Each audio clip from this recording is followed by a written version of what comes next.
everybody, and welcome back to another episode of From BA to Broadway, your premier showbiz education podcast. You know who it is. It's me, your host, Mr. Brennan Stefanik, and I'm bringing you those general programming reminders. Folks, every Monday we are here with our main series, and every Friday we are here with our mini-series, In the Spotlight. And oh, would you look at that? Today is indeed Friday. I am not here alone. I could never do this alone. I am, of course, here with our musical theater historian, Mr. Daniel J. Solly. Danny, what is going on? Happy Friday. Happy Friday. How's everyone doing? So great. So warm out. It's so gorgeous. Now, I'm sure a lot of you are expecting us to sit here and derail the episode, talks of all of the Tony happenings that were of this earlier Sunday. However, guess again. We didn't watch that shit. Ugh. Well, that's not true. But y'all are going to have to wait because we're going to be doing an entire episode, an entire full-length regular episode on that on Monday. So make sure you tune in for that. That's what you want to hear, me fagging out for a whole hour, baby. I mean, there was a lot to talk about. It was a good one. Mm-hmm. But you know what? We're not talking about it today. In fact, we're not going to mention it a single time. We're going to exercise such willpower. It's going to be so impressive. Just you wait. Yeah. So what are we talking about today, Danny? Well, what we are talking about? I have a feeling based on the faces that he is currently making, we will be talking about a show that might have been in the Tonys. There's a chance we will be talking about the Tonys, because today we are talking about Maybe Happy Ending. Whoa! What? The 2025 Tony winner for Best Musical. Yes, indeed. I love it. Okay, great. I love it. Let's do it. We both saw it. Great show. Phenomenal Phenomenal show. show. I saw it a couple months ago now. Maybe Happy Ending. Maybe. And you know what? It's got a fascinating history that I didn't know when I was looking it up. Please tell me about it. So Maybe Happy Ending is a musical with lyrics by Hugh Park, music by Will Aronson, and they both wrote the book together. Mm-hmm. So the musical is set in the near future in the Seoul metropolitan area of South Korea. Oliver and Claire are both robots that look human and are created to help people. And so basically the show starts with they are retired bots. So they now reside in an apartment for helper bots that have been abandoned by their owners. Oliver is an earlier model helper bot that lacks some functions and social ability but is very durable, while Claire is a newer model, but she consumes a lot of battery power despite her many functions. And so the show follows them as they set out on a journey to reunite Oliver with his former owner. And so they decide to travel. They're not supposed to leave this apartment. They're basically left to quote unquote die in these helper bot retirement apartments. Mm-hmm. But Oliver is devoted to his owner, and so he takes Claire with him on a journey through Korea. They go through the outside world to go find Oliver's owner. They find his owner. They find out that his owner has died, and that is why he was left in the apartment. Mm-hmm. Him and Claire fall in love, and then they kind of realize to be in love means to have your heart broken. And so the show ends with them both agreeing to wipe their memories so they wouldn't remember each other and they wouldn't remember their relationship. And Oliver does not wipe his memory because he wants to remember Claire. And we do not know if Claire has wiped her memory or not. And that is how the show ends. Wow. And it is... I just call this show an absolute fucking delight. Oh my God, absolutely. It's an absolutely delightful show. It'll break your heart a little. Mm-hmm. It's so heartwarming. It's so fresh and lovely. It's just the delightful amount of weird, It's just the perfect amount of weird. Yeah, it just feels so original. Mm-hmm.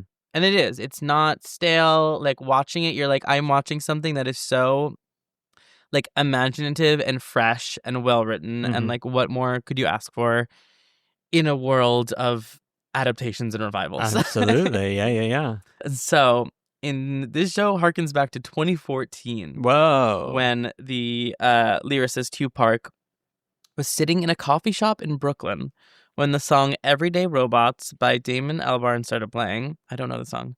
And there's a song lyric in the song that says, "We are everyday robots in the process of getting home." And so he immediately imagined a world inhabited by robots that looked just like humans, and eventually wrote, in the coffee shop, wrote out a scene where the robots with human-like appearances and emotions are abandoned and live lonely lives. Interesting. And so he was like, oh, a show. This could be a show. Yeah. So he called his friend Will Aronson about the idea, and they officially began working on the show in February of 2014. Wow. And so the show was actually written in both Korean and English. Aronson would write initial drafts in English, and then Park translated them into Korean. And as the full-length English production was developed with a different team, Aronson and Park used the initial English script as the starting point rather than retranslating the finished Korean version. So as a result, the final Broadway version has some noticeable differences from the version that has been performed in Korea. Okay. So it's like the same show with the same premise. And I think they're mostly the same, but there are some like plot differences between the two, which is kind of cool. It's not just like a copy and paste. It's like they got to like this point in the road and they both kind of diverged a little bit. Heard. And so we have like the same musical and it's pretty much the same score, but like with some differences. Interesting. And this was kind of cute. So the musical's ending, as I said before, leaves it ambiguous as to whether Claire kept her memories like Oliver did. In the earliest draft, they both kept their memories. In the Korean version, the actress playing Claire are allowed to decide for themselves, with some changing their choice each night. For the Broadway version, the writers let Michael Arden and Helen J. Shen decide. Michael directed it. Helen J. Shen is the actress playing Claire. So Michael Arden believes that she erased her memories because he likes a tragic ending, while Helen has decided not to share her opinion. Wow. She keeps it to herself. I love that. Right? And I don't know if you, did you have a thought when you were seeing it? Did you think she did it or not? I think she did. You think she erased? I did. Huh. I felt so blue-balled. Yeah. Like, so freaking blue-balled. I don't think she did. Okay. I think she kept it. Heard. I hope she kept it. I mean, I would love for that to have been the case, but I thought it was going to end with I guess we all did, and that's the way they designed the show. yeah. I really thought that we were going to get, see a kiss or like Mhm. some vague reference. No, they really leave it up to like interpretation. They really do. Which is a good ending, but also pisses me off. I want to know. I mean, yeah, it is. Don't I get blue it. ball me, Michael Arden. So the musical originally opened in Korea in 2016. So that opened way before America. And there have already been several productions. There have been like 4 revivals of the show in Korea. Wow. Like pretty much every year they bring it back. Interesting. So then selections from the musical, which at the time was titled What I Learned from People, were first presented in English at the Songwriters Showcase for the National Alliance for Musical Theater in October of 2016 at New World Stages with Josh Dela Cruz and Ashley Park playing Oliver and Claire, Oh. which is like a fun duo. Yeah. He's the new Steve in Blue's Clues. Oh my God. There's like Steve and Joe and then like new age Gen Z Steve, whatever his name is. I think it's Josh. Is maybe? it like they use his name? It's Josh? Maybe it's not Josh. Do they use all their real? I think maybe they use their real names. I don't know. But he is like the new Steve in Blue's Clues. He's just a musical theater guy. Interesting. Love it. Yeah. I love it. And he was probably so darling as Oliver. Mm-hmm. And Ashley Park, I love that. Yeah. I think she would be such a good Claire. That's a great role for her. I wonder where she went and why she didn't continue. Where is she? I think she does a lot of TV now. And so then we had the first full run of the show at the Alliance Theater in January of 2020. This is when Michael Arden joined as the director. And this production starred Kenny Tran as Oliver and Kathy Ang as Claire. And then the Michael Arden directed English version opened on Broadway at the Belasco Theater in November of 2024, starring Darren Criss and Helen J. Shen as Oliver and Claire. Mm-hmm. Kind of interesting that they cycled through casts with every iteration. Yeah. Like a lot of times, especially with a new show like this, it's like they like to keep the people. Mm-hmm. And I couldn't find out why. I bet there's a combination probably of like them finding people they loved and also people being booked and busy. And yeah. It's tough to commit to a show that you don't know is going to go anywhere. And, for sure. But this show is a huge hit, was the frontrunner for 10 Tony Awards this year, won Best Musical. Darren Criss won Best Actor. Mm-hmm. Helen J. Shen was famously snubbed and was not nominated, unfortunately. Yeah, and it's like a really beloved musical this season. And I'm really glad. It's kind of like the little show that did. What? I just like that. Like, it's the little show that did. Yeah. It kind of was like... It used to be the little show that could, and then now it's the little show that did. Well, yeah, because it did. Exactly. It did it. It's like the little show 'cause that it did. I love when like a scrappy little original musical gets the acclaim, wins the award. Like, that's so refreshing to me. Yeah. And they had a lot of trouble getting to Broadway. Oh, okay. Do you know about the whole controversy? No. People are mad. Interesting. Well, basically what happened was when they were coming to Broadway, that was in the midst of like, you know, like the whole supply chain issues.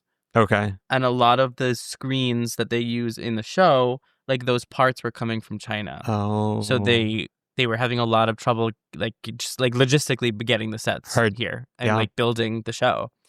And so the show kept getting delayed and delayed and delayed. And then people were like, oh, like what's going on with the show that was supposed to come to Broadway? And then, and this is where we get into speculation. An article dropped the other day, and that's why everyone's talking about it. Oh, okay. So Sweaty Oracle, of course, of TikTok, made a TikTok video that was like, you know, I don't even know what I didn't watch the video, but it said something like, you know, oh, the new Michael Arden happy ending show that everyone's waiting for, like, it's not coming to Broadway. They're having financial issues. That's why it's getting delayed. Okay. They're calling it supply chain issues, whatever. And apparently that TikTok, according to producers who just were speaking on it the other day, they were like, that TikTok really hurt us because then investors started pulling out after that TikTok was released. Oh. And so then it actually became an issue of like, I don't know if we're going to get this show on Broadway now because now we have no money to produce the show. And Sweaty Oracle. And I think the show was pushed back like a couple months. Interesting. And obviously they pulled it together and put the show on, and it's a huge hit. But yeah, so that's kind of the new talk around town right now. Interesting. Mm-hmm. And look, I think there is a world in which they had trouble getting funding, and there's an easy scapegoat for the producer to talk about now. Mm-hmm. You know, like who's to say that one TikTok really halted the production of a Broadway musical? True. But also, who knows? Yeah. Who knows? Yeah. So I think that's an interesting conversation that's going on right now. And people are like, these theater TikTok influencers have a responsibility. And I'm kind of like, I don't know what they do. I mean, there were supply chain issues, and that was a real thing. And I saw a really funny comment. It wasn't even Sweaty Oracle. I don't know who it was. It was like someone was having like stupid discourse about this, about like theater influencers need to have like responsibility about what they're saying on blah, blah, blah. And this guy commented being like, I'm literally a gay guy with a TikTok profile. I will not be held to the same standard as the New York Times. Yeah, 100%. And I was like, you ate it up. You're fair. Yeah. If you're fair, you're fair. So that was just interesting. And that was why it's the little show that did. Yeah. And there is actually a Korean film adaptation of the show already made. Oh, wow. It's called My Favorite Love Story. It premiered at a Korean film festival in 2023. And it's like yet to be released. So is it a musical? Seen it. Yeah, it's like a musical. It's a movie adaptation of the musical. And I think this would be like a darling movie musical. Agreed. I think as long as we get like Lin to direct. Oh my God. I mean, yeah. Look, I know people are like sick of him or they love to get on their little bullshit. I trust him. 100%. If anyone's going to do a movie musical, right, it's going to be Lin-Manuel Miranda. If anyone is going to handle it with like care and love and respect, it's Lin. Yeah. Like, look, we can bag on him all we want. I know he's an easy target, but like, come on. 100%. Come on. There is nobody who like love and respects the craft more than him. That is true. He should be on this podcast. Lin, come on the podcast. Listen, I would love that. Of course, duh. Yeah, so that's kind of maybe happy ending. Yeah. I loved it. Yeah. I didn't even, why did I see it? I saw it for no reason. I had like a Today Takes credit and I was like, oh, a cheap ticket. Had no knowledge of it going in, hadn't heard a single thing. Don't care about Darren Criss, not a gleek. And I thought he was wonderful. And I thought, we kind of knew he was going to win, right? I mean, that was my assumption, but I think there could have been a world where like someone else would have won and we would have been like, oh, okay, like maybe, I guess.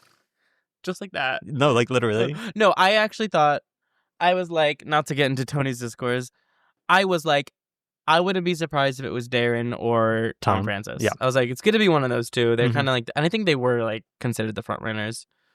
But I just thought was so like his physicalization of that robot was just incredible. And like Yeah. the way that him and Helen both portrayed like varying Models. of their robots. Like in the first scene that Helen was in, I was like, oh, she's not as good as him. She's can't even get like the robot move. Yeah. And then you're like, oh, she's the more advanced robot. Yes. That's why she's not doing the like thing. 100%. And yeah, I think that she is considered to be like the big snub of the whole season. I mean, she wouldn't have won, but like I definitely think she should have been nommed. Yeah, I don't think she would have won. No. No, not in this season. Plus, I think we talked about this too. I think it's like it's not surprising that she was snubbed. Yes. She's like a young newcomer, Broadway debut. I think her performance was very nuanced. It was very like grounded and understated and not flashy. And that is a really difficult kind of a part to get a nomination for or to get noticed for. Especially like this season in particular was full of like larger than life characters. Yeah. Like we have like Mama Rose, Norma Desmond, you know, the Death Becomes Her ladies. Like those are just like huge attention grabby, like larger than life things. So I think it was always going to be like kind of an uphill battle for her. And I think that Jasmine Amy Rogers kind of slid in with, usually there's like a debut slot in a Tony category. And I think Jasmine Amy Rogers probably slid right in there. Totally. But I would bet, show us the numbers. I bet you Helen was probably like right on I would hope so. Right on the edge of like getting in, I think. Yeah. But I thought it was absolutely delicious the way that Darren like gave her flowers. Oh, yeah. His speech. He said what he was like, it's like the greatest leading lady of the season, of Helen. Course. And it was, oh God, and she looked so gorgeous. Yeah. You know? Yeah, and what's his name? I should have written his name down because he has the most beautiful voice you'll ever hear in the whole world.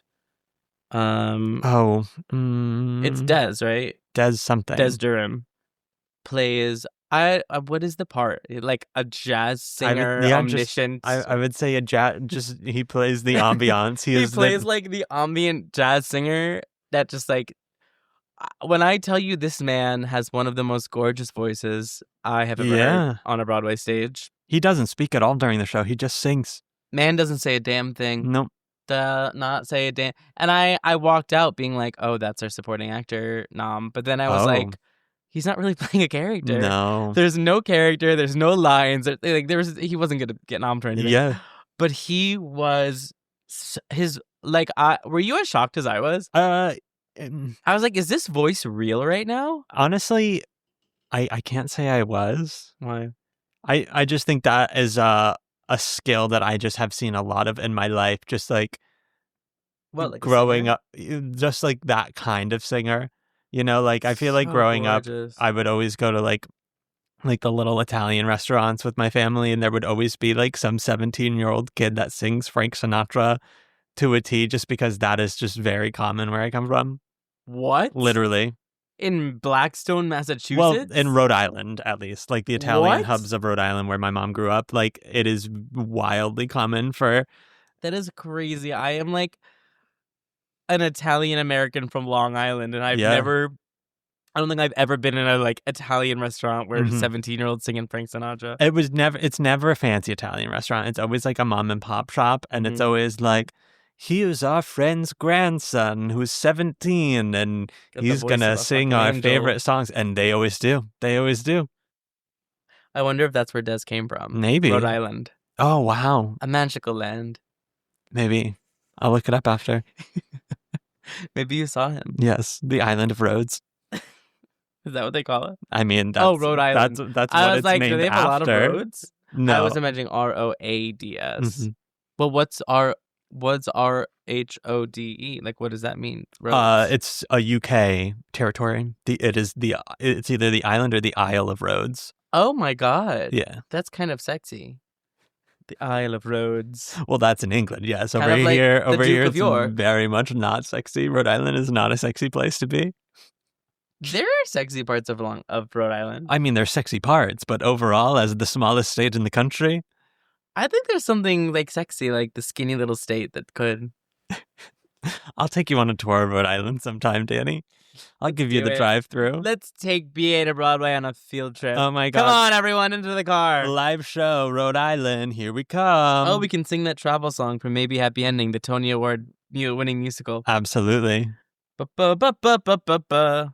That's all I know about it. Yeah, I haven't listened to the soundtrack since. Oh, I actually listened to it quite a bit. It is a really good soundtrack. Danny, you do that about every show you see ever. What do I do?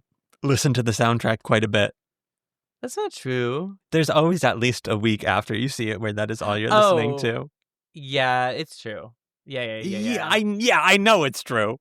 I think the two from this season that I have listened to quite a bit were this, Mincemeat, and Gypsy. Yeah. Those are my top 3 from the season. That Becomes Us got some bangers. Oh, yeah, it does. And Sunset.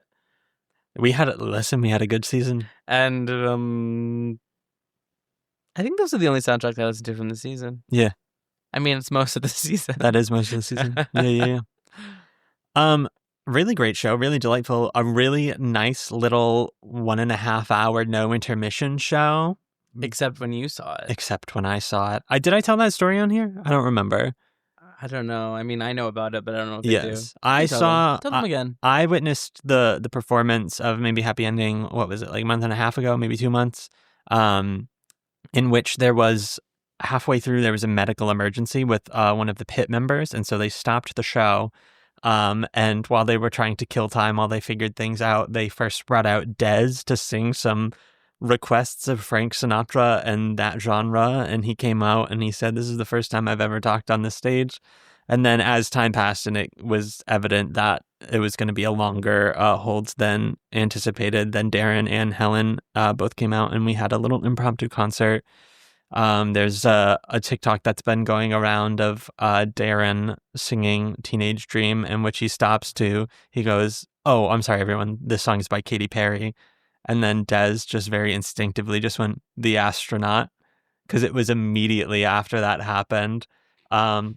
So if you've seen that TikTok, not seen that. Oh, it was so funny. This had just happened like 2 or 3 days before, and it just like came out of him, and immediately he was like, "Did everyone scream?" Oh my God, it was a riot. Everyone was losing it.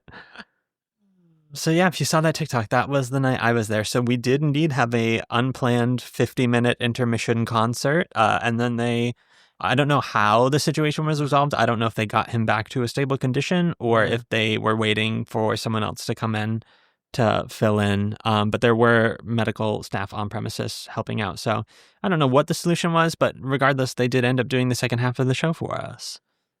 That's incredible. It was one of those. You got home at like midnight. I was like, that show is not that long. That's like the second time something like that has happened to me, which is was the first really one. Neat. I was at.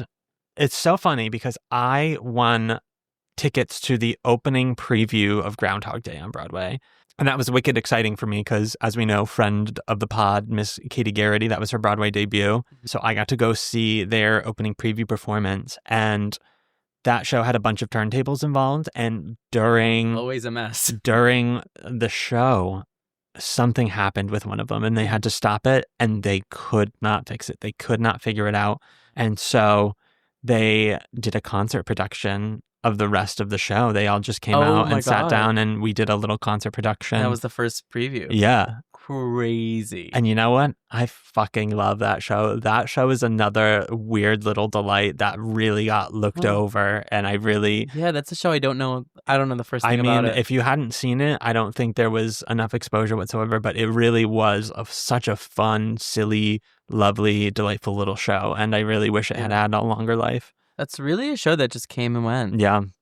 That's really... It's like, those are the most special time. Like, that happened when I saw Company. Mm-hmm. We had like a 45-minute hold in the middle of the show because one of the elevators like crashed. Yeah. While Katrina Lenk was on it. The stagehands came running out. Christopher Fitzgerald came out and just told us stories about like Stephen Sondheim for like 45 minutes. It was crazy. Yeah. It was crazy.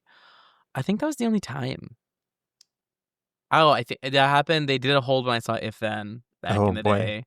It wasn't as big of a deal. It was a pretty short hold. Yeah. But I remember, because I was like in high school, I remember so clearly they were in the middle of a number.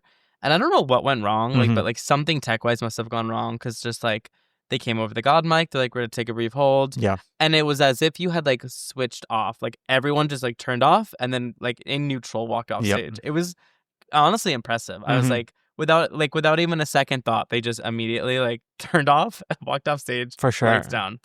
Yeah. Just that's the fun. That's it is. It's fun for us. It's that's terrible. the for magic them, of live theater. It's probably awful for them, but it's so fun for us. And it's always those things that go down in history, and they're like, remember this time when this happened? Yeah. So it's get to see like the best shit. Mm-hmm. Like imagine being there when Adina broke her ribs. Why would I want that? Feels like a traumatic one.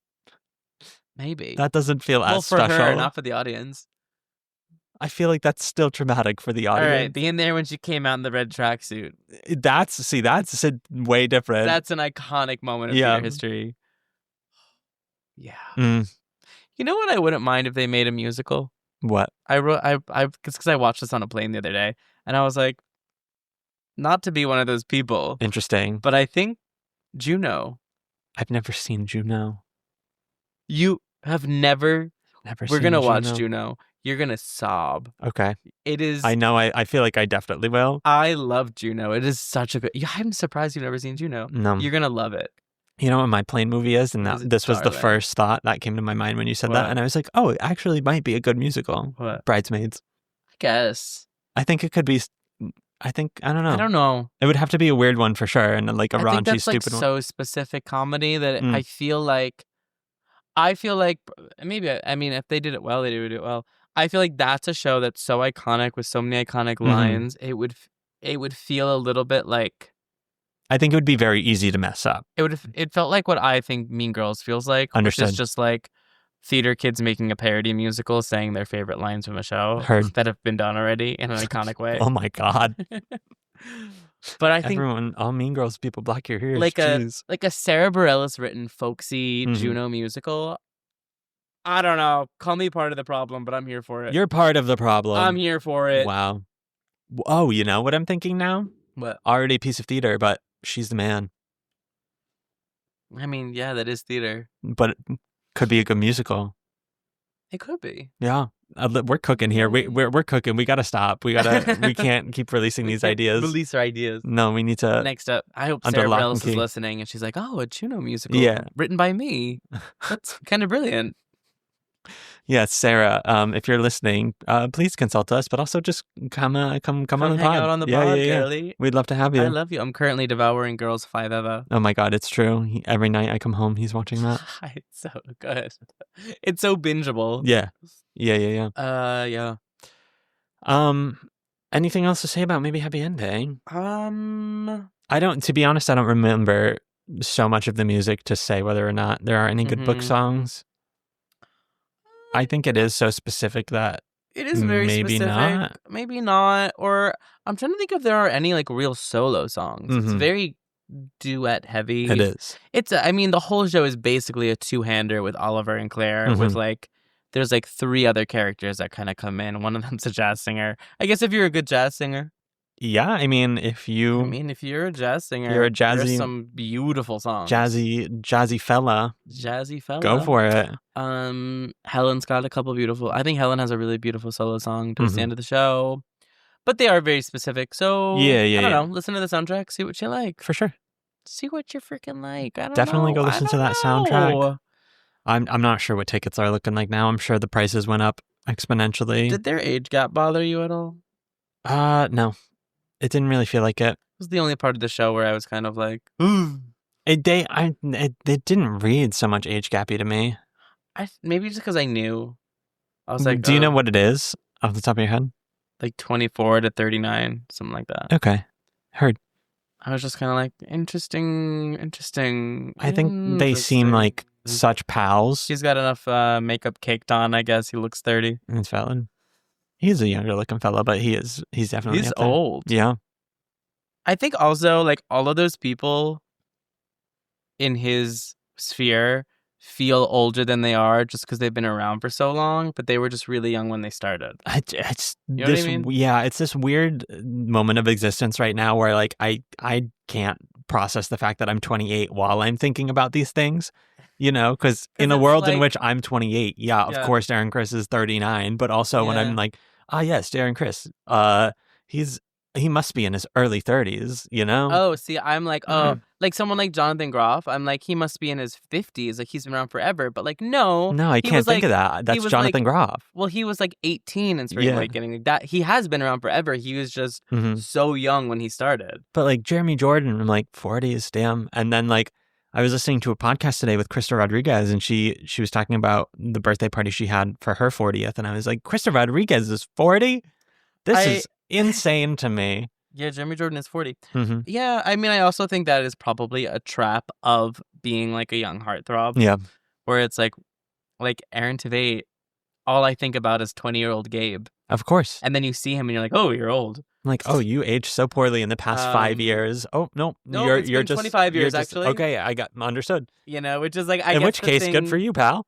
It's like that double-edged sword of like the Friends, right? It's like we've all grown up watching like Courtney Cox when she was in her 20s, and now she's like in her 50s, and we're like, you don't look as good as you did in 1990. Yeah, and it's like, what the fuck? That was 30 years ago, and you just are constantly looking at my youngest face. That's true.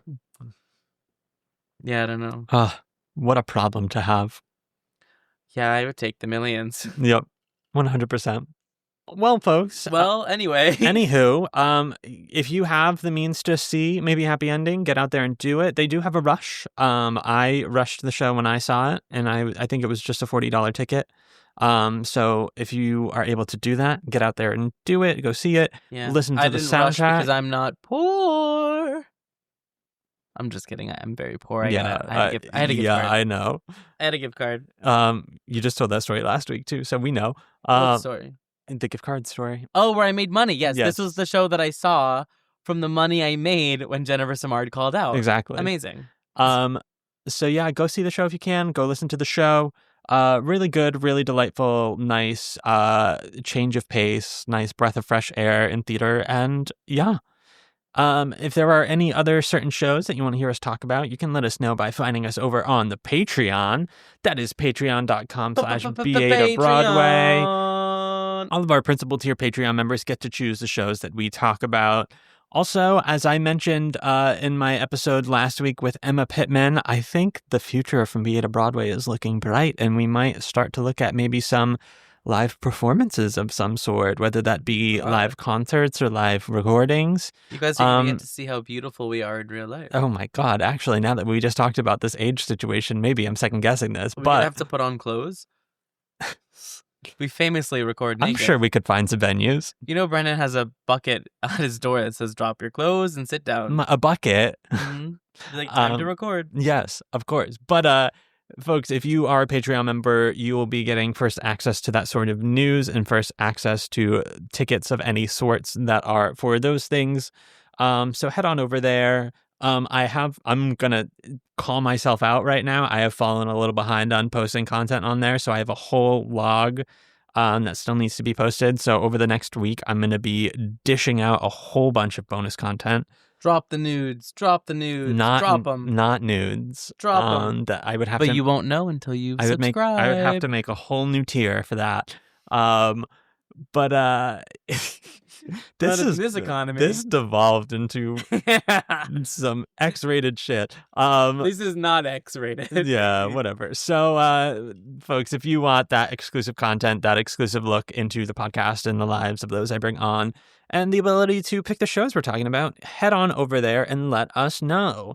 As always, you can find us on most social media platforms at BA to Broadway. You can find me at Brennan Stefanik. You can find me at DSauls. And until Monday, folks, when we will both be back here talking about the Tonys. You thought you only got me once a week? Think again. A twist. Until next Monday. Bye. From BA to Broadway is created, produced, and edited by Brennan Stefanik, music by Dylan Kaufman, and cover art by Jordan Vongsithi.